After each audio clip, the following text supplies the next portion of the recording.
What's going on, my fellow patriots and my fellow Floridians? I wanted to touch up on a topic today that I felt that was very important, being that it deals with politics, and it deals with understanding the history of politics in order for us to understand what's to come in the near future. Now, I'm gonna begin back in 2016. As everybody knows, in 2016, CNN and a lot of the mainstream news medias had predicted that Donald Trump was going to win the elections. Uh, to nobody's surprise, because we represented the silent majority, we already knew we was going to win. But to the surprise of the left and to the surprise of the mainstream media, Hillary Clinton ended up losing and Donald Trump ended up winning. And we proved all of their polls wrong. We proved all of their think tanks wrong. We proved all of these professionals wrong. We completely debunked the whole political system. Now, after we, after our movement was born, after Donald Trump won the election, what happened next will give you a clear picture of how the Democrats think. Now on January 12 of 2017, 1 week before Donald Trump was inaugurated, President Barack Obama ended up canceling something called the dry foot, wet foot policy, which is basically a reinterpretation of something known as the Cuban Readjustment Act of 1966, which basically allowed Cubans fleeing from communist Cuba to come to the United States, to Florida, and after a year doing their paperwork or a year doing everything that they need to do, then the Cubans that were fleeing Cuba would then be allowed to apply for residency after a year. So after Hillary Clinton lost the election, 1 week before Donald Trump ended up getting inaugurated, Barack Obama ended up canceling the wet foot, dry foot policy. And what that basically means is that Cubans can no longer flee communist Cuba and come to the United States, and after a year, through this special program, be allowed to apply for residency. And the reason this was allowed for almost 4 to 5 decades is for the following reason. At the time that the Cuban Readjustment Act of 1966 came out, there was still a lot of tension between America, who represented democracy, and Russia and other communist and socialist countries.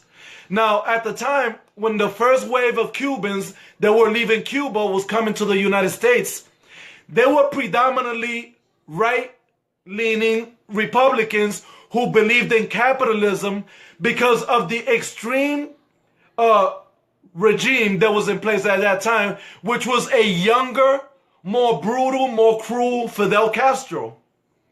As Fidel Castro started getting older, as his regime started getting more tiresome, the regime started losing physical control of the Cuban people. Now, if you go to Cuba now, you realize that the socialist country in Cuba that's there today is not the same extreme socialist communist Cuba that was there when Fidel Castro was younger, because now is under Raul Castro's administration and he doesn't share the same extreme interpretations of communism as Cuba. So now the second wave of Cubans coming in are actually more left-leaning, still want to fit in with the narrative of being Cuban, predominantly of Republican Party, understanding that you're coming from a country that basically socially and economically oppresses its people. Most Cubans that do come from Cuba land in the United States and automatically draw towards republicanism because it is associated with capitalism. Now, once Obama canceled the dry foot wet policy, I'm going to tell you what's going to happen now in the future.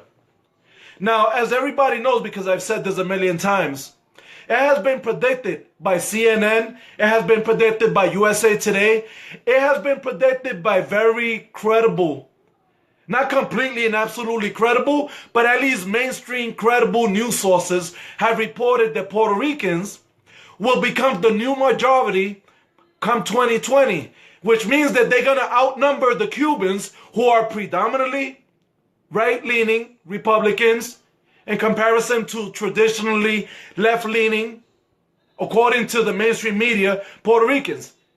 Now, I wanted to debunk that accusation right there before we move forward, because actually, if we look at the statistics in Puerto Rico, it's actually equal. The Democratic Party, I believe, makes up 51% of the population in Puerto Rico, and the Conservative Party in Puerto Rico, that is represented by El Partido Progresista, is around 47% of the general population, which means the conservatism is just as powerful as Democrats in Puerto Rico. But because the mainstream media is liberal and left-leaning, that gives the left more power to basically conduct political histrionics and exaggerate things when a Republican or conservative does something, in comparison to all the corruption that is going on in the left. Now, also taking into account that when I did my research, I realized that when Barack Obama ran for his second term in 2012, Cubans in Florida came out in record numbers to vote. This was reported by the Miami Herald. And out of the Cubans that came out to vote, 51% of those that came out to vote voted for Obama, and only 46% voted for Mitt Romney. So this is what I'm saying. The first wave of Puerto Ricans are Republican. The second wave of Cubans coming in are not Republican, and the numbers don't lie. Now, taking into account that Cubans came out in record numbers to vote for 2012 for the Barack Obama, and they actually gave him Florida in comparison to Mitt Romney, let's also fast forward and we go to 2016, where in 2016, according also to the Miami Herald, only 80% of the registered Cuban population came out to vote, and 49% voted in favor of Hillary Clinton and 50% in favor of Donald Trump. Also taking into account that 80% of Central Florida voted in favor of Donald Trump, and also taking into account that 65% of the predominantly Puerto Rican concentration in Florida is in Central Florida, the math and the numbers just don't add up. Now, moving forward, right? Forward into time. Looking at the fact that they canceled out the wet foot, dry foot policy, also taking into account that Puerto Ricans are already predicted to be the new majority Hispanic voice in Florida, and they're traditionally left-leaning, then it was a strategic move by Barack Obama to cancel out the dry foot, wet foot policy, because now anytime a Cuban that is traditionally right-leaning or whatever is coming from Cuba to Florida, now they get deported back to Cuba. And Castro, Raul Castro, has agreed to accept Cubans back to Castro, whereas before, Fidel Castro said, no, if you bring them back, I'm going to shoot them.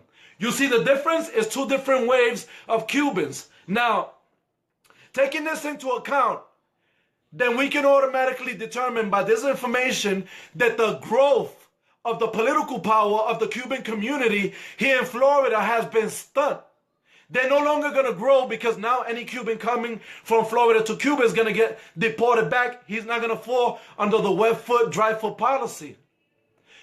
On the same token, 100% of the Puerto Ricans that are coming, that are still today migrating in small waves into Florida, that are coming in, have 100% voting power, because we're not talking about just any Hispanic community. We're talking about Puerto Ricans, and Puerto Ricans are Americans. The only thing that distinguishes Puerto Ricans from Americans is that their official language is Spanish and not English. But all the Puerto Ricans coming from Puerto Rico that are coming into Florida are going to be voting. taking also into account all the propaganda that's been going on, the smear campaign against Donald Trump by the mayor of San Juan, Carmen Yulín Cruz, whom I came out with the video debunking everything that she had to say before, taking also into account that you have all these Puerto Rican politicians over here in the United States that do not represent the Puerto Rican interests. We have one interest, and our interest is to target the Jones Act. Everybody can agree with that, even a lot of politicians, which do include Republican Rhino John McCain, who agrees that the Jones Act does impose upon the Puerto Rican economy, which is the reason why Puerto Rico has been unable, since the launching of Operation Bootstrap, to establish an economy, stimulate an economy, and get an economy growing.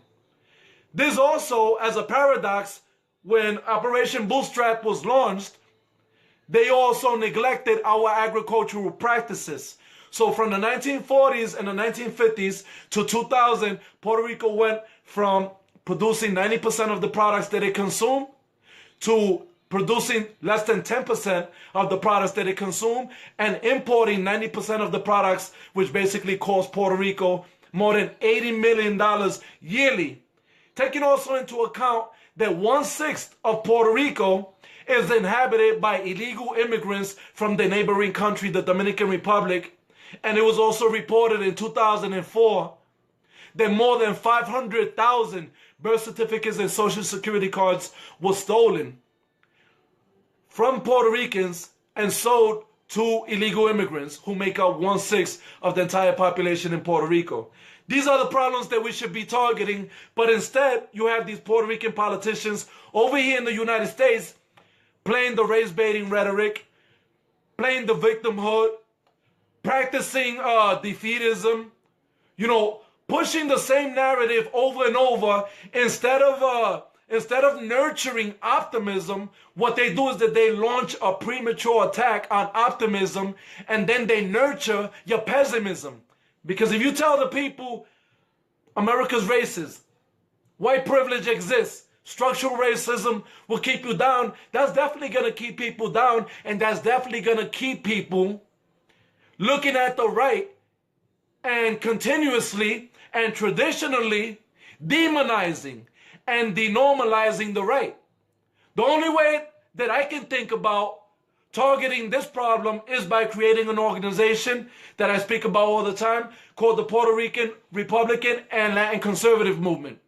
I believe that by us setting this organization with the name the Puerto Rican Republican and Latin Conservative Movement, we can then renormalize the right in the eyes of Puerto Ricans that are now coming into waves into Florida, a swing state, by the way, that Donald Trump only won by 1.3% vote advantage, which equates to 280,000 votes, taking into account that there's going to be more than 1.5 million Puerto Ricans by 2020, which equates to 6 times more votes that was required to defeat Donald Trump in 2016.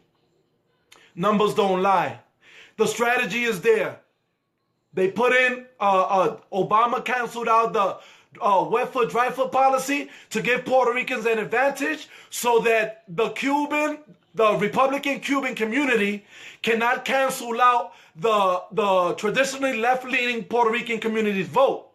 So what they do is that they stun the growth of the predominantly Republican Cuban community by canceling out the wet foot, dry foot policy, while in turn encouraging the migration of Puerto Rican U.S. citizens that are predominantly left-leaning into Florida, which is a swing state, while utilizing the mainstream media to propagate that Donald Trump has been neglecting Puerto Rico, while propagating that FEMA is not helping Puerto Rico, when in no actuality, I ran through the information. The governor, Rosello, knew that Whitefish only had 2 employees. The mayor of Puerto Rico, Carmen Yulín Cruz, knew that Whitefish only had 2 employees. They all knew. You know why? Because they had it planned. They had already entered into an agreement with Whitefish before Hurricane Maria hit Puerto Rico. Taking into account that since April of 27th of 2017, unions of transportation, unions that insure the transportation, unions of irrigation and electricity have been protesting House Bill 938.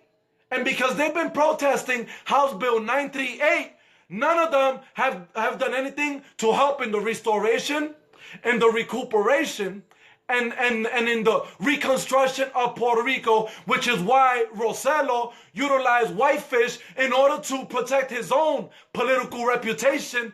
Because if Rossello didn't enter into a contract with Whitefish, then Rossello would have been criticized by Univision, who have a monopoly on Puerto Rico's news coverage. It's all strategic. It's all strategic.